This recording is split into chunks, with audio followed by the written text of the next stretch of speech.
Hi, my name is Lisa, and if you're new to our channel, we welcome you, and if you're coming back, we welcome you back. Today I've got another easy recipe, and we are going to find a way to use all of those beautiful fresh tomatoes coming out of your garden. Use the slicers, and we are going to make a tomato pie.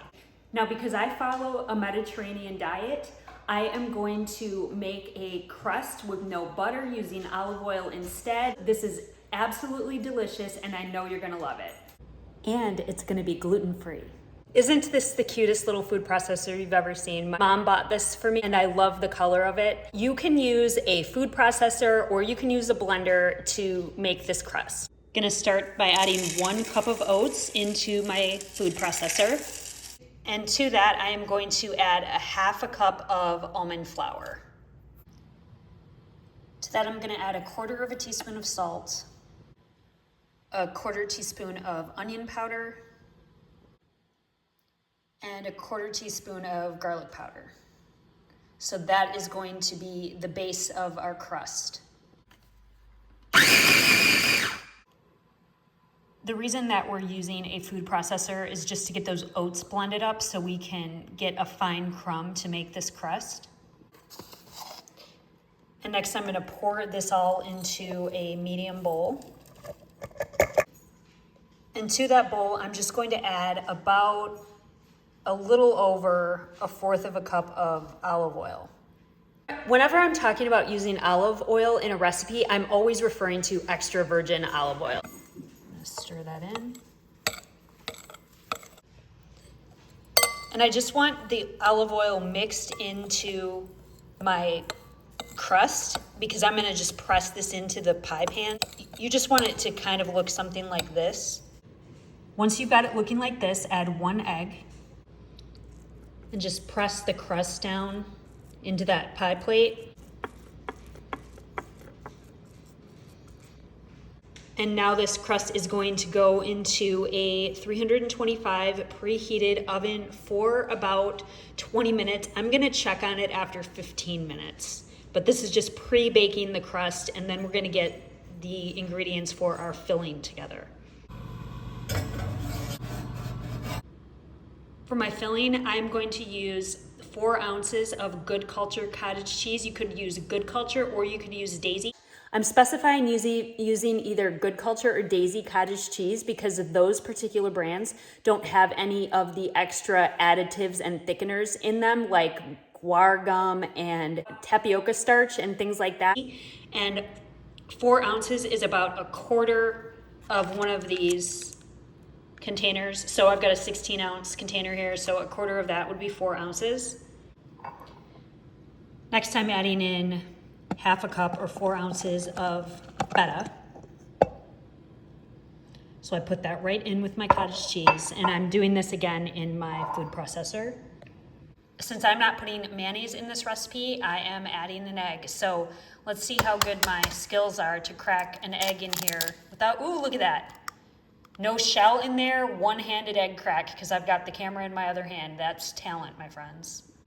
Gonna chop up a clove of fresh garlic from my garden and add that right into my cheese mixture. A couple shakes of black pepper.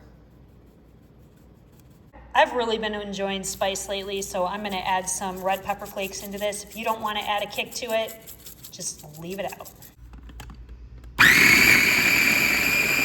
I grabbed an heirloom tomato and a yellow tomato, and I'm going to slice these up for our pie. They are absolutely gorgeous.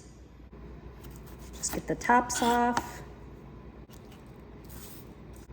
You want to do pretty thin slices, not razor thin, but pretty thin. These yellow tomatoes are just so fun.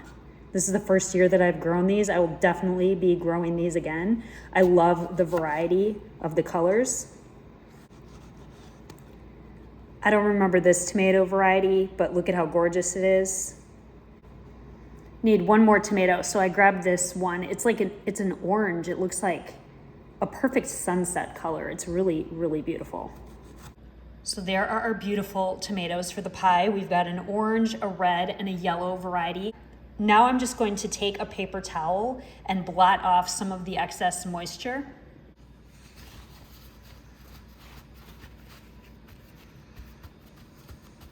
This is what our pre-baked crust looks like. And now we're just gonna layer those gorgeous tomatoes right on top of our crust. And so now it looks like that. Now that would be delicious enough, but next I'm gonna go outside to my herb garden and I'm gonna get some fresh basil. Now if you want to have some ready before you do this, that's totally fine. I just find it kind of romantic to run out there and grab fresh basil in the middle of my recipes, and that is why I've got an herb garden right there. I highly recommend growing an herb garden in close proximity to your kitchen. This one is right on the balcony, right off my kitchen porch. So convenient to come out here and grab fresh herbs for your recipes.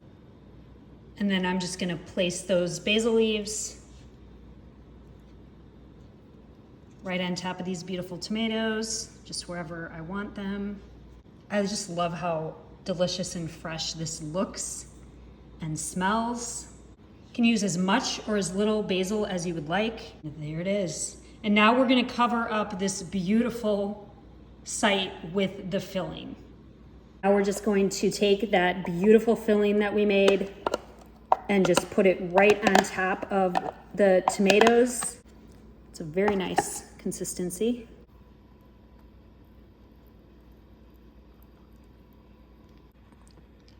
There it is with all the topping, and then I am going to put a very small handful of cheddar. This is like a Colby Jack mix, just right on the top of it. If you do not want to use any cheddar, you can use any other kind of cheese that you like, or you can just omit the cheese on the top. I just really like the golden brown crust that is going to form with this cheese. That is it. So we are going to put this tomato pie in the oven at 350 for about 30 minutes.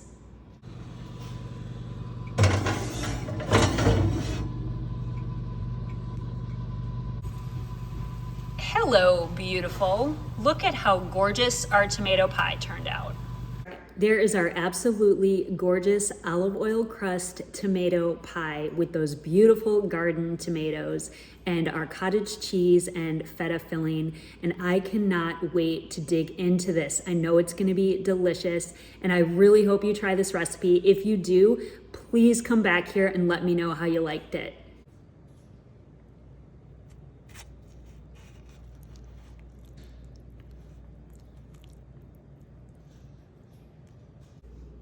All right, I'm gonna try a bite.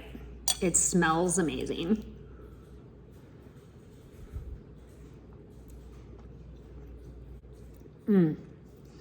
That is so good. It's nice and light. The crust is flaky. The tomato flavor really shines through, and the feta just balances it out so well. It's really, really good, if I do say so myself. So definitely give this a try.